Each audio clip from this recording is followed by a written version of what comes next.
ورحمة الله وبركاته. الحمد لله رب العالمين. اللهم صل على محمد وعلى آل محمد كما صليت على إبراهيم وعلى آل إبراهيم إنك حميد مجيد. اللهم بارك على محمد وعلى آل محمد كما باركت على إبراهيم وعلى آل إبراهيم إنك حميد مجيد. அன்பார்ந்த இஸ்லாமிய சகோதரர்களே, ஹிஜ்ரி வருடம் 1440 சஃபர் மாதம் 3ஆம் திகதி புனித மஸ்ஜிது நபவியிலே இமாம் அஷேக் அலி இப்னு அப்துர் ரஹ்மான் அல் ஹுதைஃபி அவர்கள் திருமணம் சம்பந்தமான திருமண உரிமைகளும் தலாக்குடைய சட்டங்களும் எனும் தலைப்பிலே உரையாற்றினார்கள். ஆரம்பமாக அல்லாஹ்வை புகழ்ந்து நபியின் மீது ஸலவாத்தும் சலாமும் கூறியவர்களாக வருகை தந்திருக்கக்கூடிய மக்களுக்கெல்லாம், அல்லாஹ்வின் நல்லடியார்களே, நீங்கள் அல்லாஹ்வை அஞ்சி பயந்து நடந்து கொள்ளுங்கள்.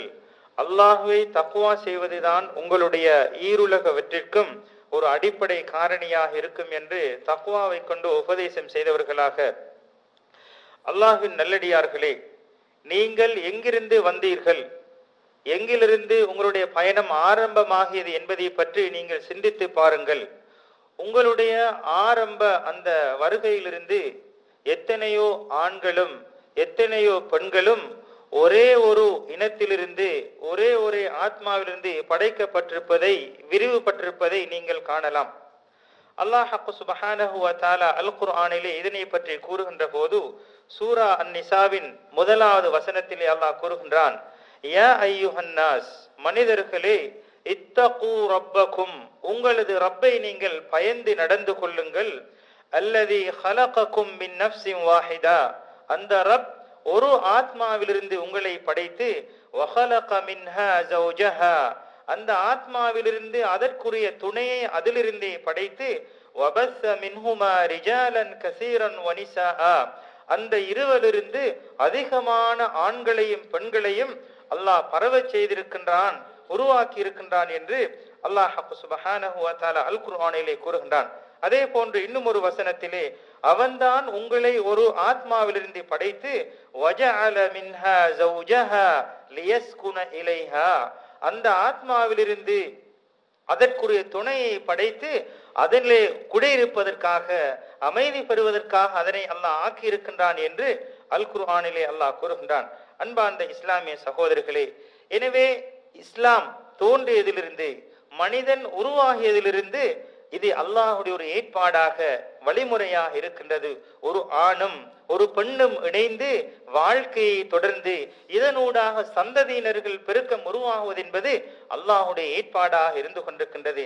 அன்பார்ந்த இஸ்லாமிய சகோதரர்களே, ஆணும் பெண்ணும் இணைவதை இஸ்லாம் நமக்கு வழிமுறையாக மார்க்கமாக ஒழுங்குற அமைத்து தந்திருப்பது அல்லாஹுக்கு கட்டுப்படுவதற்காக. இயற்கையிலே ஒரு ஆணும் பெண்ணும் இணைந்து தங்களது உணர்வுகளை ஹலாலான முறையிலே இஸ்லாம் அனுமதித்த முறையிலே தீர்த்து கொள்வதற்கான வழிமுறைகளை இஸ்லாம் நமக்கு காட்டி இருக்கின்றது. அதுதான் இஸ்லாம் காட்டும் திருமணமாக இருக்கின்றது.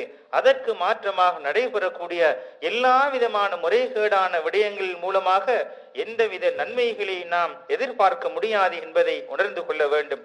அன்பார்ந்த இஸ்லாமிய சகோதரர்களே, இஸ்லாமிய திருமணத்தின் மூலமாக நமக்கு ஒரு பத்தினி தன்மை, நம்மை நாம் பாதுகாத்து கொள்ளக்கூடிய ஒரு பக்குவத்தை நாம் ஏற்படுத்துகின்றோம். திருமணத்தின் மூலமாக அபிவிருத்தி, குழந்தையிலே வளர்த்தி, அதே போன்று நமக்கு மத்தியில் ஒரு பரிசுத்தம், உணவிலே அபிவிருத்தி, உள தூய்மை, வாழ்வு, நீண்ட கால வாழ்வு, அதே போன்று இன்னொரு பல நன்மைகளை இந்த இஸ்லாமிய திருமணம் நமக்கு வழங்குகின்றது. அதே நேரத்திலே அதற்கு மாற்றமாக இஸ்லாம் காட்டித்தராத முறையிலே விபச்சாரத்தின் மூலமாக அல்லது இன்னொரு முறையிலே தங்களது உறவுகளை, ஆண் பெண் உறவுகளை வளர்த்து கொள்வார்கள் என்றால் அது பல உளநோய்களை ஏற்படுத்தக்கூடியதாக, ஆணுக்கும் பெண்ணுக்கும் பல ஃபித்னாக்களை, குழப்பங்களை, பிரச்சனைகள் ஏற்படுத்தக்கூடியதாகவும், அதே போன்று அவனது வாழ்விலே பல இன்னொரு விபரீதங்கள் ஏற்படுவதற்கு ஒரு காரணமாக அமைவதோடு மாத்திரம் நின்று விடாமல் திருமணத்தின் மூலமாக வரக்கூடிய பரக்கத், அபிவிருத்தி, மகிழ்ச்சி, சந்தோஷம் எல்லாம் சுக்குநூறாகி விடுவதை நாம் பார்க்கின்றோம். அது மாத்திரமல்ல, அவர்களினூடாக கிடைக்கக்கூடிய குழந்தைகளுக்கு ஒரு எதிர்காலம் அற்ற ஒரு சந்ததியினராக இருக்கின்றார்கள். எனது தந்தை யார் என்று கூற முடியாத ஒரு நிலை, எனது தாய் யார் என்று கூற முடியாத நிலை.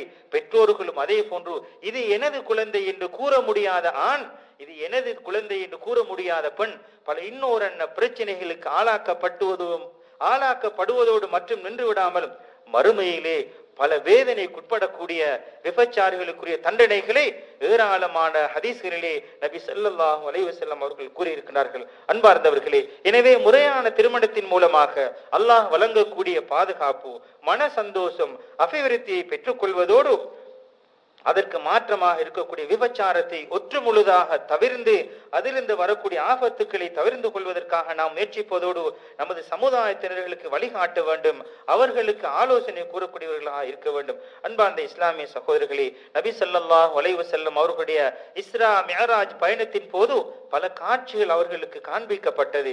ஏராளமான காட்சிகள் நபி ஸல்லல்லாஹு அலைஹி வஸல்லம் அவர்களுக்கு ஜிப்ரீல் அலைஹிஸ்ஸலாம் அவருடன் பயணம் செய்கின்ற போது காட்டப்பட்ட நிகழ்ச்சிகளிலே ஒன்றுதான். அங்கே ஒரு கூட்டத்தினர்களை பார்க்கின்றார்கள். அவர்களுக்கு மத்தியிலே ஒரு பாத்திரத்திலே நல்ல மாமிசம் இருக்கின்றது, அதே நேரத்தில் இன்னும் ஒரு பாத்திரத்திலே துருவாடே வரக்கூடிய ஒரு மாமிசம் இருக்கின்றது. அந்த மனிதர்களோ நல்ல இறைச்சியை விட்டுவிட்டு அந்த துருவாடை தரக்கூடிய மாமிசத்தை உண்டு கொண்டிருந்தார்கள். அப்போது நபி ஸல்லல்லாஹு அலைஹி வஸல்லம் அவர்கள் ஃபகால மா ஹாஉலா யா ஜிப்ரீல், இவர்களுக்கு என்ன நடந்தது என்று அந்த சமூகத்தினரை பற்றி கேட்கின்ற போது நபி ஸல்லல்லாஹு அலைஹி வஸல்லம் அவர்கள் கூறுகின்றார்கள், ஜிப்ரீல் அலைஹிஸ்ஸலாம் அவர்கள் நபி அவர்களுக்கு பதிலளிக்கின்றார்கள், இந்த சமுதாயத்தினர்கள் தான் உனது சமுதாயத்திலிருந்து வந்தவர்கள். அவர்களுக்கு என்று ஒரு ஹலாலான மனைவி, முறையான பெண் இருந்தும் முறைகேடாக இன்னும் ஒரு பெண்ணிடத்திலே சென்று இரவிலே தரித்து வந்த அந்த மனிதர்கள். அதே போன்று ஒரு பெண், அவளுக்கு ஹலாலான கணவன் இருந்தும் இரவிலே தவறாக இன்னும் ஒரு ஆணிடத்திலே தங்கி வந்தவர்கள் என்பதாக நபி ஸல்லல்லாஹு அலைஹி வஸல்லம் அவர்களுக்கு விளக்கம் கூறப்பட்டது. அன்பார்ந்தவர்களை அல்லாஹ் பாதுகாக்க வேண்டும். எனவே நமது ஆசைகளை, நமது உணர்வுகளை முறையாக இஸ்லாம் காட்டுகின்ற வழியிலே நாம் பயன்படுத்துவோம் என்றால் உலகத்திலும் மறுமையிலும் மகிழ்ச்சியான ஒரு நிலையை நாம் பெற்றுக்கொள்வோம். அதே நேரத்திலே அதற்கு மாற்றமாக இருக்கும் என்றால் உலகத்திலும் எண்ணின் மூலமாக கிடைக்கக்கூடிய குழந்தையை எனது மகன் என்று கூற முடியாத ஒரு துர்ப்பாக்கிய நிலை இது உலகத்தில் வேண்டுமா? அது மாத்திரமல்ல, மறுமையிலே கடுமையான வேதனைக்குட்படுத்தப்பட போகின்றோம் என்பதை நினைத்து இவ்வாறான பாவங்களை விட்டு ஒட்டுமொத்தமாக தவிர்த்து கொள்ள வேண்டும். அன்பார்ந்த இஸ்லாமிய சகோதரர்களே, அதே போன்றுதான் இந்த திருமண உறவின் மூலமாக கணவன் மனைவி அல்லது மணமகன் மணமகள் என்று இணைந்து ஒரு குடும்பமாக திருமண வாழ்வை தொடங்குகின்ற போதும் அது ஒரு இன்பகரமான மகிழ்ச்சிகரமான இல்லமாக இருக்கும். அந்த இல்லம் எவ்வாறு என்று சொன்னால், அதனூடாக வரக்கூடிய சந்ததியினர்களை ஆதரவுடன் அன்புடன் அரவணைக்க கூடியதாக இருக்கும். அந்த குழந்தைகளுக்கு இரக்கம் காட்டும், அவர்களை அன்பாக ஆதரவாக கவனமாக வளர்க்கும். அது மாத்திரமல்ல, அவர்களுக்கு தேவையான கல்விகளை ஊட்டும். அதே போன்று அந்த கணவன் நான் ஒரு தந்தை என்ற ஒரு அந்தஸ்தை பெறுவதோடு அந்த பெண் நான் ஒரு தாய் என்ற அந்தஸ்தை பெற்று அவர்களுக்கு பின்னால் வரக்கூடிய சந்ததியினர்களை நேர்வழிப்படுத்தி அந்த நேர்வழிப்படுத்தப்பட்ட சந்ததியினர் மூலமாக இந்த கணவனும் மனைவியும் தாயும் தந்தையும் உலகத்திலும் மறுமையிலும் எத்தனையோ நன்மைகள் பெறக்கூடிய ஒரு சந்தர்ப்பத்தை கிடைக்கும். அது மாத்திரமல்ல, இந்த திருமணத்தின் மூலமாக, இஸ்லாமிய திருமணத்தின் மூலமாக உருவாக்கப்படக்கூடிய அந்த சந்ததியின் மூலமாக இந்த சமுதாயம் எத்தனையோ பல எழுச்சிகளை காண இருக்கின்றன. சமுதாயத்துக்கு தேவையான எத்தனையோ நேரிய வழிகளை காட்டக்கூடிய சந்ததியினர்களாக இந்த இருவரிலிருந்து பிறந்த குழந்தை ஒரு காரண கருத்தாவாக இருக்கலாம். அது மாத்திரமல்ல, அவர்களுக்கு மத்தியிலே நல்ல அழகான பண்புகள், நல்ல குணங்களை பெற்று அவர்கள் சமுதாயத்துக்கு உதாரண புருஷர்களாக வழிகாட்டக்கூடியவர்களாக ஒரு சந்ததியினர்கள் உருவாவதற்கு இந்த இஸ்லாமிய திருமணம், கணவன் மனைவி, இந்த ஆணும் பெண்ணும் தாயும் தந்தையும் காரணமாக இருக்கின்றார்கள். அன்பார்ந்த இஸ்லாமிய சகோதரர்களே, அதே போன்று இவ்வாறாக முறையாக வளர்க்கப்படுகின்ற போது அந்த சந்ததியினர்கள் கேடுகட்ட ஒரு கேவலமான பண்புகளை விட்டும் பாதுகாக்கப்பட்டு இம்மை மறுமைக்கு பொருத்தமானவர்களாக உலகத்திலே வாழ்ந்து மறுமையிலும் நாம் பயன்பெறக்கூடிய சந்ததியினர்களாக அவர்கள் மாறுவார்கள். எனவே அன்பார்ந்த இஸ்லாமிய சகோதரர்களே, நமது குழந்தைகள், எம்மின் மூலமாக பிறக்கக்கூடிய குழந்தைகள் எம்மை பார்த்து அதை அச்சொட்டாக பின்பற்றக்கூடியவர்களாக இருப்பார்கள். எனவே நம்மிடத்திலிருந்து பார்க்கக்கூடிய செயல்கள், நம்மிடத்திலிருந்து கேட்கக்கூடிய வார்த்தைகள் எல்லாம் முறையானதாக, நல்ல வார்த்தைகளாக, நல்ல செயலாக இருக்க வேண்டும். அவ்வாறு இருக்கும் என்றால் அந்த குழந்தைகள் நாம் உலகத்தை விட்டு பிரிந்து விட்டாலும், நாம் மரணித்ததற்கு பின்னாலும் எனது தாய் தந்தையிடத்தில் கண்ட நல்ல பண்புகளை பின்பற்றி சமூகத்திலே நடைபெறுகின்ற போது அந்த குழந்தையின் மூலமாக நாம் நம்மை பெறுகின்றோம். அதே நேரத்திலே அதற்கு மாற்றமாக இருப்போம் என்றால் அல்லாஹ் பாதுகாக்க வேண்டும். நமது கெட்ட வார்த்தைகள், கெட்ட நடத்தைகள் நமது குழந்தைகள் மூலமாக சமூகத்திலே சந்தைப்படுத்தப்படும். இதற்கும் நாம் பொறுப்பு சொல்ல வேண்டும். எனவே எம்மிடத்திலிருந்து வரக்கூடிய வார்த்தைகள், செயல்பாடுகளை அழகிய முறையிலே நாம் அமைத்துக் கொள்ள வேண்டும். அன்பார்ந்த இஸ்லாமிய சகோதரர்களே, எனவே இந்த கணவன் மனைவி உறவுக்கு ஒரு பாலமாக இருப்பதுதான் திருமண ஒப்பந்தம். இந்த ஆணும் பெண்ணும் தனிமையிலே இருந்து எப்போது கணவன் மனைவி என்ற அந்தஸ்துக்கு வருகின்றார்கள் என்றால் அந்த திருமண ஒப்பந்தத்தின் மூலமாக, அதாவது பெண்ணுடைய பொறுப்பாளர் அல்லது தந்தை, எனது மகளை உங்களுக்கு திருமணம் முடித்து தந்து விட்டேன், இவ்வளவு மகர் தொகைக்கு திருமணம் முடித்து தந்து விட்டேன் என்ற அந்த திருமண ஒப்பந்தம் இருக்கின்றதே, இது ஒரு வலுவான, ஒரு உறுதியான உடன்படிக்கையாக இருக்கின்றது. அந்த ஆணுக்கும் பெண்ணுக்கும் ஒரு உறுதியான தொடர்பை ஏற்படுத்துகின்றது. அவர்களுக்கு மத்தியிலே ஒரு இன்னொரு பரஸ்பர அன்பையும் உறவையும் அந்தஸ்தையும் அவர்களுக்கு மத்தியிலே ஏற்படுத்துகின்றது. இவ்வாறாக உறுதியான உடன்படிக்கையின் மூலமாக ஒன்றிணைந்த ஆணும் பெண்ணும் பிரிய வேண்டிய ஒரு நிலை வந்துவிட்டால் அல் குர்ஆன் கூறுகின்றது, வைன் அரத்தும் இஸ்திப்தால ஜௌஜின் மகான ஜௌஜின், ஒரு கணவன் மனைவியாக சேர்ந்து பிரிய வேண்டிய ஒரு நிலை வந்துவிட்டால் வஆதைதும் இஹ்தாஹுன்ன கின்ஃபாரன், அந்த மனைவிக்கு ஒரு பொற்குவியலை மகராக கொடுத்தாலும் கூட அந்த பெண்ணுக்கு கொடுத்த அந்த மகரை நீ திருப்பி எடுக்க வேண்டாம் என்பதாக இஸ்லாம் நமக்கு வலியுறுத்துகின்றது. ஏனென்று சொன்னால் நாம் அவருடன் பல இன்னொரு அந்தரங்க வாழ்விலே ஈடுபட்டு நமது அன்பை பரஸ்பரம் பகிர்ந்து கொண்டு பெறுகின்ற வேளையிலே நாம் சன்மானமாக கொடுத்து அதை பெற்றுக்கொள்ள கூடாது என்பதை இஸ்லாம் நமக்கு வலியுறுத்துகின்றது. இந்த திருக்குர்ஆன் விளக்கத்துக்கு தஃசீருடைய உலமாக்கள் எதனை விளக்கமாக கூறுகின்றார்கள் என்றால், இந்த திருமண ஒப்பந்தம் என்பதுதான் நமது உறவுக்கு, ஆண் பெண் இணைவுக்கு, தாய் தந்தை என்ற அந்தஸ்துக்கு ஒரு பாலமாக, முறையான அடித்தளமாக இருக்கின்றது என்பதை விளங்கப்படுத்துகின்றார்கள். அன்பார்ந்த இஸ்லாமிய சகோதரர்களே, எனவே இந்த உறுதியான உடன்படிக்கை என்பது கணவனுக்கும் மனைவிக்கும் எத்தனையோ பல பிரயோஜனங்களை, பயன்பாடுகளை கொடுக்கின்றன. அது மாத்திரமல்ல, குழந்தைகளுக்கு, கணவனுடைய சொந்தக்காரர்களுக்கு, மனைவியுடைய சொந்தக்காரர்களுக்கு, அதே போன்று சமூகத்துக்கு இருவரும் முறையாக இணைவதன் மூலமாக எத்தனையோ பல பயன்பாடுகள் இருப்பதை பார்க்கலாம். உலகத்திலும் மறுமையிலும் இவர்கள் மூலமாக பல பயன்பாடுகள் இருக்கின்றன. இவ்வாறாக இஸ்லாமிய திருமணத்தின் மூலமாக வரக்கூடிய பயன்பாடுகளை கணக்கில் எண்ணிவிட முடியாது.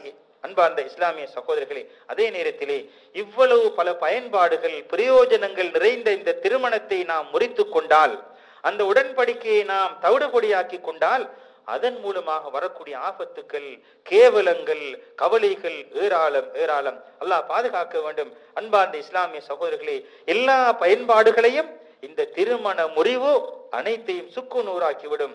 அது மாத்திரமல்ல, கணவனுக்கு எத்தனையோ பிரச்சனைகள், அவனுடைய மார்க்கத்தை பின்பற்றுவதிலே, உலக வாழ்விலே, அவனது உடல் ஆரோக்கியத்திலே இன்னொரு பல பிரச்சனையை அந்த ஆண் எதிர்கொள்வான். அதே நேரத்திலே பிரிவின் மூலமாக பெண்ணை பொறுத்தவரையிலே ஆணை விட பல சொல்லன்னா துன்பத்துக்கும் துயரத்துக்கும் ஆளாகக்கூடிய எத்தனையோ காட்சிகளை நாம் நடைமுறையிலே காணலாம்.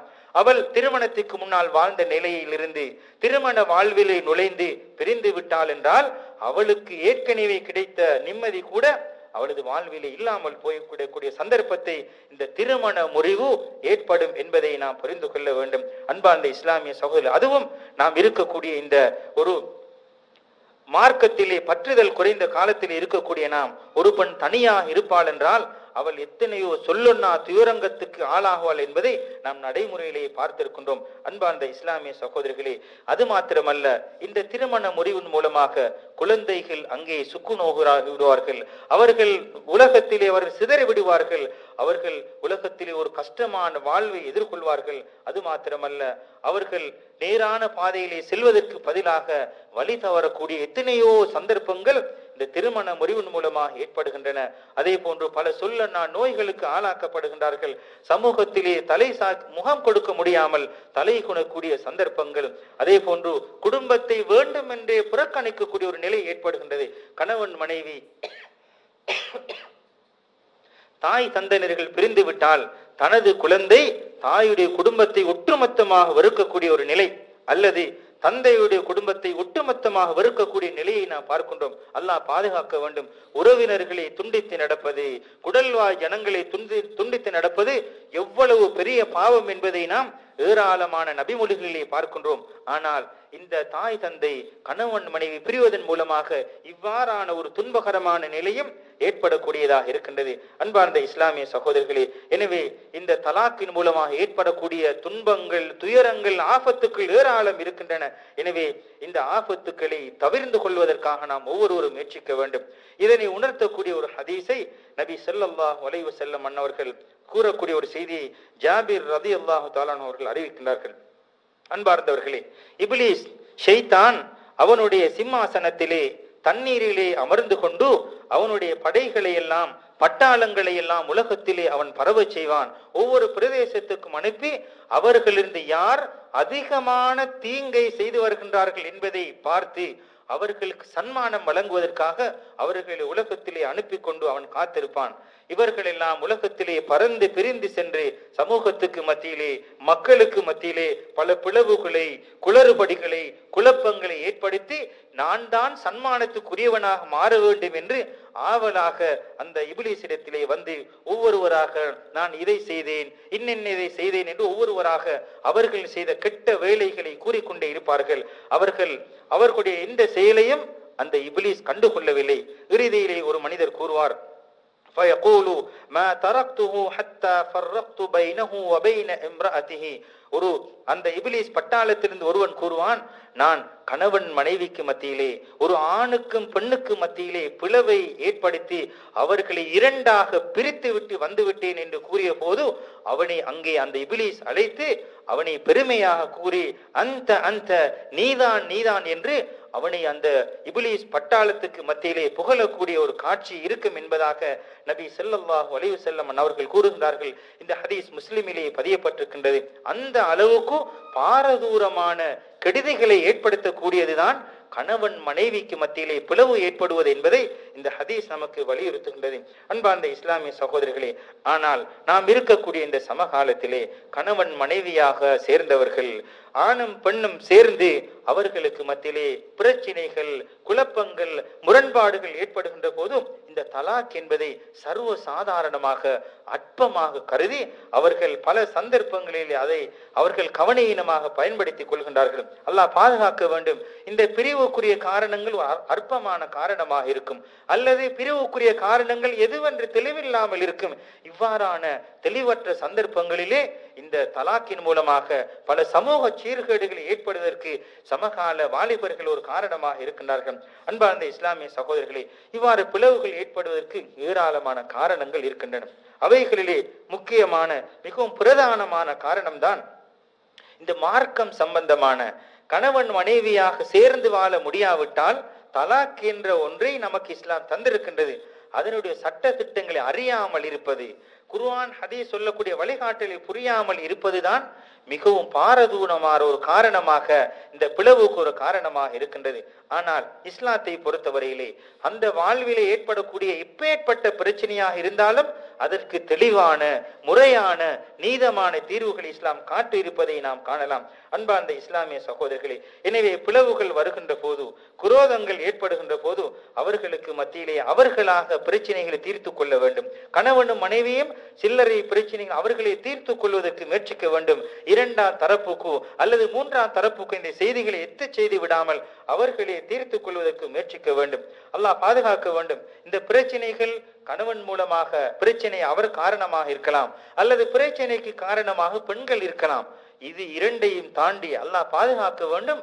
கணவனுடைய உறவினர்கள் அல்லது மனைவியுடைய உறவினர்கள் இவர்களுடைய பிளவுக்கு காரணமாக இருப்பது உண்மையிலே ஒரு கவலையான விடயமாக இருக்கின்றது. ஏனென்றால் பிரச்சனைகள் என்பது, முரண்பாடுகள் என்பது வாழ்விலே சாதாரணமாக நிகழக்கூடிய ஒரு செயல். எனவே அந்த பிரச்சனைகளை அவரவர்களாக தீர்த்து கொள்வதற்கு முயற்சிக்க வேண்டும். அவர்களுக்கு நாம் இடம் கொடுக்க வேண்டும். இன்று பிரச்சனை வந்துவிட்டது, அடுத்த படி அல்லது அடுத்த மறுகணமே அவர்களுக்கு மத்தியிலே அந்த பிரச்சனையை பூதாகரமாக்கி அந்த பிரச்சனையை பெரிசாக்கி அவர்களுக்குள்ளே பிளவை ஏற்படுத்துவதற்குரிய காரண கர்த்தாக்களாக கணவனுடைய உறவினர்களும் மனைவியுடைய உறவினர்களும் ஒருபோதும் காரணமாக இருந்துவிடக் கூடாது. அன்பார்ந்த இஸ்லாமிய சகோதரர்களே, அல்லாஹ் சுப்ஹானஹு வ தஆலா அல் குர்ஆனின் மூலமாக இந்த திருமண உடன்படிக்கையை, இந்த திருமண பந்தத்தை அல்லாஹ் கௌரவித்து கூறியிருப்பதை பார்க்கலாம். அல்லாஹ் சுப்ஹானஹு வ தஆலா அல் குர்ஆனிலே குறிப்பிடுகின்றான், வலா தும்சிகுஹுன்ன திராரன் லிதஅதது. அவ்வாறு பிரியக்கூடிய ஒரு சந்தர்ப்பத்திலே அந்த பிரிவை முறையாக பிரிந்து கொள்ளாமல் மனைவியை தண்டிக்க வேண்டும், அவளை துன்புறுத்த வேண்டும், அவளையிலே நிரந்தர கவலையிலே ஆழ்த்த வேண்டும் என்பதற்காக நீங்கள் அவளை பிரியக்கூடிய அந்த பிரிவை நீங்கள் தாமதப்படுத்தி விட வேண்டாம். அதிலே முறையாக நடந்து கொள்ள வேண்டும். அவ்வாறு மனைவி துன்புறுத்தப்பட வேண்டும், அவள் கவலைக்குள்ளாக வேண்டும் என்று யார் இந்த தலாக் பிரிவினையை அவர்களுக்கு தீங்கு விளைவிக்க வேண்டும் என்று நடந்து கொள்கின்றார்களோ அவர்கள் தங்களுக்கு தாங்கள் அநியாயம் செய்து கொண்டார்கள் என்று அல்லாஹ் சுப்ஹானஹு வ தஆலா அல் குர்ஆனிலே கூறுகின்றார். அன்பார்ந்தவர்களே, அதே போன்றுதான் கணவனுக்கு உரிமைகள் இருப்பது போன்று மனைவிக்கும் உரிமை இருக்கின்றன. சேர்ந்து வாழ முடியாமல் கணவன் எவ்வாறு துன்புறுத்தப்படுகின்றானோ, எவ்வளவு கவலையில் இருக்கின்றானோ, அதே நிலை எனது மனைவிக்கும் இருக்கின்றது என்ற உணர்வை ஆண்கள் ஏற்படுத்திக் கொள்ள வேண்டும். பிளவுகள் வருகின்ற போது சமூகத்திலே உள்ள சர்வசாதாரணமாக பேசக்கூடிய நிகழ்வு கணவன் சுத்தவாளி, மனைவிதான் இதற்கு காரணம் என்று ஒட்டுமொத்தமாக கூறிவிடுவார்கள். அவ்வாறு நாம் இருந்துவிடக் கூடாது. ஏனென்று சொன்னால் இருவருக்கும் சில உரிமைகள் இருக்கின்றன, இருவருக்கும் சில கடமைகள் இருக்கின்றன. எனவே அவைகளை முறையாக உணர்ந்து முறையாக விளங்கி பேசுவதற்கு நாம் பழகிக் கொள்ள வேண்டும். இந்த திருக்குர்ஆன் வசனத்துக்கு தஃசீருடைய உலமாக்கள் கூறுகின்ற போது கூறுகின்றார்கள், பெண் எவ்வாறு நல்ல முறையிலே கணவனுடன் நடந்து கொள்ள வேண்டும் என்று எதிர்பார்க்கப்படுகின்றதோ அதே போன்று கணவனும் மனைவியுடைய நல்ல முறையில் நடந்து கொள்ள வேண்டும் என்று எதிர்பார்க்கப்படுகின்றது. ஆனால் கணவன் தான் நிர்வாகி என்பதை இஸ்லாம் தெளிவாக கூறியிருக்கின்றது. அன்பார்ந்த இஸ்லாமிய சகோதரர்களே, எனவே கணவனை பொறுத்தவரையிலே அழகிய முறையிலே பெண்ணுடன் நடந்து கொள்ள வேண்டும். அவளிடத்திலிருந்து ஏதாவது வெறுக்கத்தக்க செயல்கள், அவனுடைய விருப்பத்துக்கு மாற்றமான நிகழ்வுகள் ஏற்பட்டால் பொறுமையாக அதனை கையாள வேண்டும், நிதானமாக கையாள வேண்டும். அவன் பொறுமையாக நிதானமாக கையாளுகின்ற போது மனைவியிடத்தில் இருக்கக்கூடிய அந்த கெட்ட பண்புகள் அல்லது இவனது விருப்புக்கு மாற்றமான பண்புகள் மாறுவதற்கான ஒரு காரணமாக அவனுடைய பொறுமை இருக்கும். அல்லது அவளின் மூலமாக ஒரு குழந்தை பிறந்து அந்த குழந்தை சாலிஹான குழந்தையாக மாறி இவர்களுக்கு அருள் புரியக்கூடிய, அல்லாஹுடைய அருளை ஈட்டி தரக்கூடிய குழந்தையாக இருக்கலாம். எனவே பெண்ணிலிருந்து வரக்கூடிய கேவலமான வெறுக்கத்தக்க விடயங்களை நிதானமாகவும் பொறுமையாகவும் கையாளுவதற்கு நாம் பழகிக் கொள்ள வேண்டும். அல் குர்ஆனிலே அல்லாஹ் குறிப்பிடுகின்றான், அவளிலிருந்து நீங்கள் வெறுக்கக்கூடிய ஒரு செயல் அதுவே உங்களுக்கு நன்மையானதாக மாறணும். உங்களது வாழ்விலே ஏற்படக்கூடிய அதாவது கவலையான அல்லது துன்பகரமான நிகழ்வு அதுவே உங்களுக்கு சிறப்பானதாக மாறலாம்.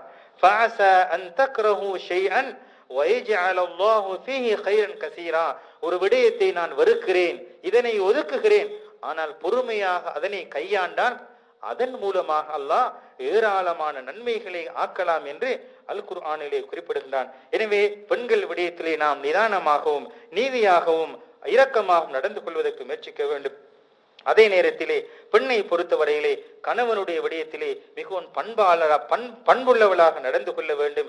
அவருடைய நல்ல பண்புகளை கணவனுக்கு வெளிப்படுத்த வேண்டும்.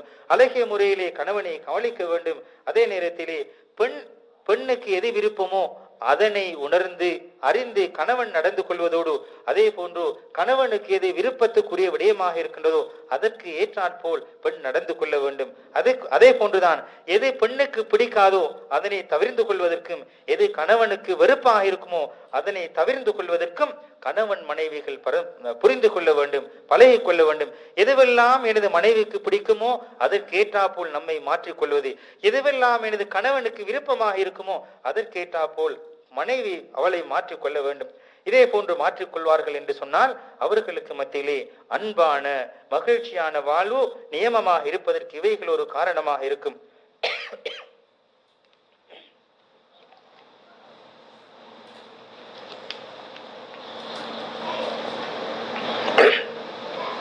அதே போன்று வாழ்விலே பிரச்சனைகள் ஏற்பட்டு விட்டதென்றால் அந்த பிரச்சனையில் சுமூகமாக தீர்த்து கொள்வதற்கும் இஸ்லாம் நமக்கு ஏராளமான வழிவகைகளை வைத்திருக்கின்றன. கணவன் மனைவிகளே முரண்பாடு வந்து அவர்கள் இருவரும் சுயமாக தீர்த்து கொள்ள முடியாத ஒரு நிலை வந்துவிட்டால் கணவன் தரப்பிலிருந்து சிலரும் மனைவி தரப்பிலிருந்து சிலரும் ஒன்று சேர்ந்து அந்த பிரச்சனைகளை சுமூகமாக தீர்த்து கொள்வதற்கு முயற்சிக்க வேண்டும். அதே போன்று இந்த திருமண வாழ்வு நிரந்தரமாக சந்தோஷமாக நீடித்து வாழ்வதற்கு ஒரு காரணமாக இருக்கக்கூடிய விடயம் ஒன்றுதான் பொறுமை. பிரச்சனை வந்துவிட்டால் எடுத்ததற்கெல்லாம் வாயால் பேசி தீர்த்து கொள்வது, அல்லது ஏசி அவர்களுடைய பிரச்சனையை வளர்த்து கொள்வது, ஒருவருக்கு விட்டு கொடுப்பது, பொறுமையாக இருப்பது, விட்டு கொடுப்பது என்பது நியமமான சந்தோஷமான வாழ்வுக்கு ஒரு அடிப்படை காரணிகள் ஒன்றாக இருக்கின்றது. நாம் ஒரு சிறிய விடயத்துக்காக நாம் பொறுத்து கொள்வோம் என்றால் வாழ்விலே நிரந்தர இன்பங்களை பெற்றுக்கொள்ளலாம். ஆனால் ஒரு சிறிய தவறு நிகழ்ந்து நாம் எடுத்ததற்கெல்லாம் நாம் வாய்களால் ஏசி பேசி தீர்த்து கொட்டிவிட்டோம் என்றால் நிரந்தரமான எத்தனையோ பல நன்மைகளை மகிழ்ச்சிகளை இழப்பதற்கு அந்த பொறுமை இழந்த அந்த நிலை, கோபமான நிலை ஒரு காரணமாக இருந்துவிடும். ஆனால் பொறுமையாளர்களுக்கு அல்லாஹ் அளவில்லாத பல கூலிகளை வைத்திருப்பதாக அல் குர்ஆனிலே கூறுகின்றான். எனவே விட்டு கொடுப்பது என்பது ஒருவருக்கொருவர் மன்னிப்பது என்பது ஒரு அழகிய பண்பாக இருக்கின்றது. இவைகள் மூலமாக பல ஏராளமான நன்மைகளை பெற்றுக்கொள்ளலாம்.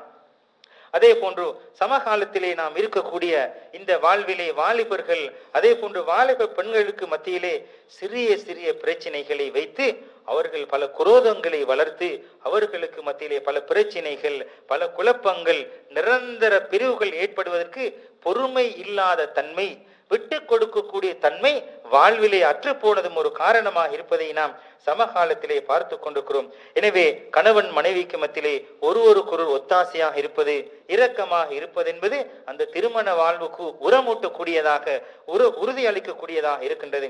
அன்பார்ந்த இஸ்லாமிய சகோதரர்களே, அதே போன்றுதான் இந்த திருமணம் நிரந்தரமாக இருப்பதற்கு ஒரு காரணியாக இருக்கக்கூடிய விடயம்தான் பெண்ணை கணவன் நியாயமாக நிதானமாக நேர்வழிப்படுத்த வேண்டும். கணவன் மனைவியிடத்திலே ஒரு கோராலை கண்டுவிட்டால் அல்லது முறைகேடான விடயத்தை கண்டுவிட்டால் அவளை நிதானமாக நேர்மையாக பக்குவமாக அவளை நேர்வழிப்படுத்துவதற்கு முயற்சிக்க வேண்டும். இதனையும் இஸ்லாம் நமக்கு காட்டி தருகின்றது. எனவே குறைகள் அற்றவர்கள் யாரும் இல்லை, அனைவரும் குறைகளுக்கு உட்பட்டவர்கள். எனவே குறைகளை கண்டுவிட்டால் அதற்கு நாம் கொதித்தெழுந்து விடாமல் நிதானமாக அதனை கையாள வேண்டும். இஸ்லாம் எவ்வாறு கூறுகின்றது என்றால், வல்லாதி தகாஃபூன நுஷூஸஹுன்ன, உங்களுடைய அவர்களுடைய மனைவிமார்கள் இவர்களுக்கு மாறு செய்வார்கள் என்று பயந்தால் எவ்வாறு அவர்களை வழிப்படுத்த வேண்டும், நெறிப்படுத்த வேண்டும் என்று இஸ்லாம் கூறுகின்றது. முதலாவது கட்டம் அவர்களுக்கு நீங்கள் உபதேசம் செய்யுங்கள், அவர்களுக்கு அறிவுரை கூறுங்கள், அவருக்கு வழிகாட்டுங்கள். அதற்கும் அவள் கட்டுப்படவில்லை என்றால் அவருடைய படுக்கையிலே அவளை ஒதுக்கி வையுங்கள். இந்த படுக்கையிலே ஒதுக்கி வைப்பதன் மூலமாக அவள் திருந்தலாம், நேர்வழி பெறலாம், நல்வழி பெறலாம். அதுவும் அவள் பயன்பெறவில்லை என்றால்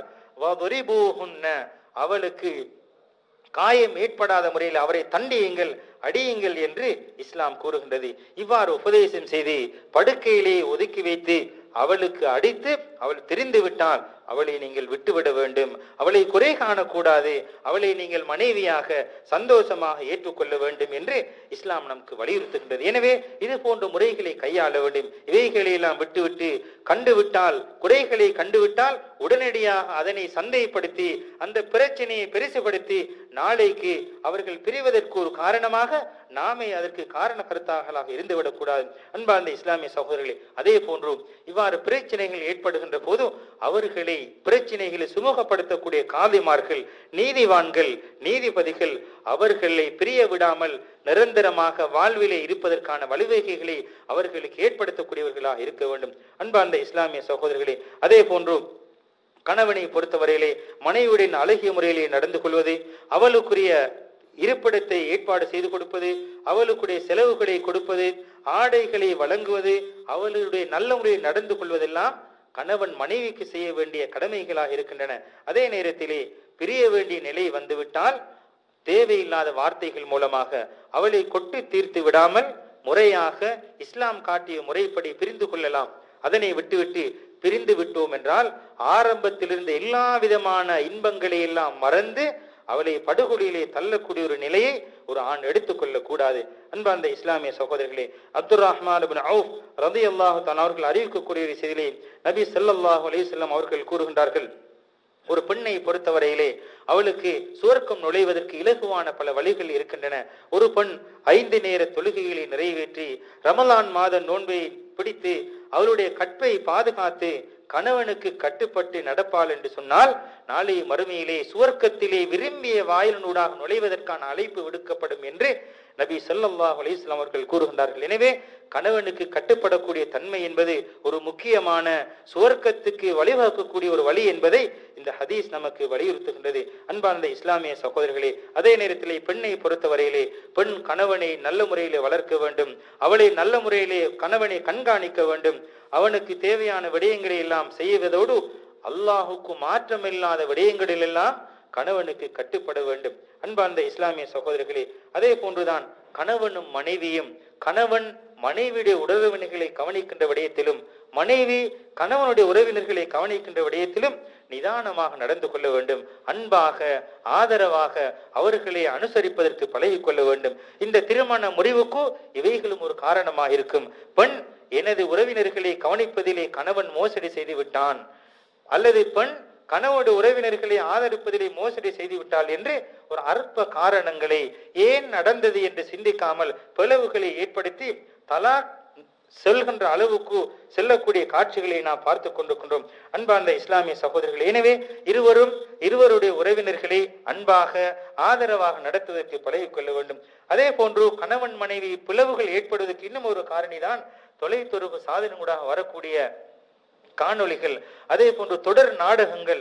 இந்த தொடர் நாடகங்கள் மூலமாக சமூகத்திலே எத்தனையோ சீர்கேடுகள் ஏற்படுவதை நாம் பார்க்கின்றோம். எனவே நாடகத்தை பார்த்துவிட்டு அதனை வாழ்க்கையிலே அமுல்படுத்துவதற்கு எத்தனையோ வாலிபர்கள், எத்தனையோ வாலிப பெண்கள் நடந்து கொள்கின்றார்கள் என்ற கவலையான செய்திகளை எல்லாம் கேட்படுகின்றோம். அல்லாஹ் பாதுகாக்க வேண்டும். அதே போன்றுதான் இந்த பிளவு ஏற்படுவதற்கு இன்னும் ஒரு காரணம்தான் மனைவி கணவனுடைய அனுமதியின்றி வீட்டை விட்டு புறப்படுவது உண்மையிலே ஒரு பாரதூரமான விடயமாக இருக்கின்றது. எனவே எப்போது எங்கு செல்வதென்றாலும் கணவனிடத்திலே அனுமதி பெற்றுத்தான் அந்த மனைவி புறப்பட வேண்டும். எனவே அன்பார்ந்த இஸ்லாமிய சகோதரர்களே, இஸ்லாம் ஏராளமான வழிமுறைகளை இந்த கணவன் மனைவி உறவு நினைப்பதற்கு காரணங்களாக தந்திருக்கின்றன.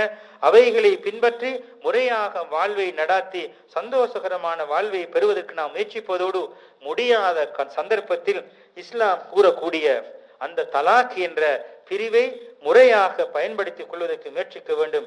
மாறாக அந்த தலாக் சொல்லக்கூடிய உரிமை ஆணுக்கு இருக்கின்றது என்பதை எடுத்துக்கொண்டு தனது கையிலே எடுத்து அதனை ஒரு ஆயுதமாக பயன்படுத்தி பெண்களை அட்டகாசம் செய்வதற்கு, அவர்களை துன்புறுத்துவதற்கு ஒருபோது முற்பட்டு விடக் கூடாது. எனவே அல்லாஹ்வை பயந்து அல்லாஹ்வை அஞ்சி இந்த திருமண வாழ்வை முறையாக வளர்த்து சந்தோஷமான வாழ்வை பெற்று அதன் மூலமாக சந்தோஷமான சந்ததியினர்களை பெற்று மகிழ்ச்சிகரமாக வாழ்வதற்கு எல்லாம் வல்ல அல்லாஹ் நம் அனைவர்களுக்கும் அருள் புரிவானாக. ஆமீன்.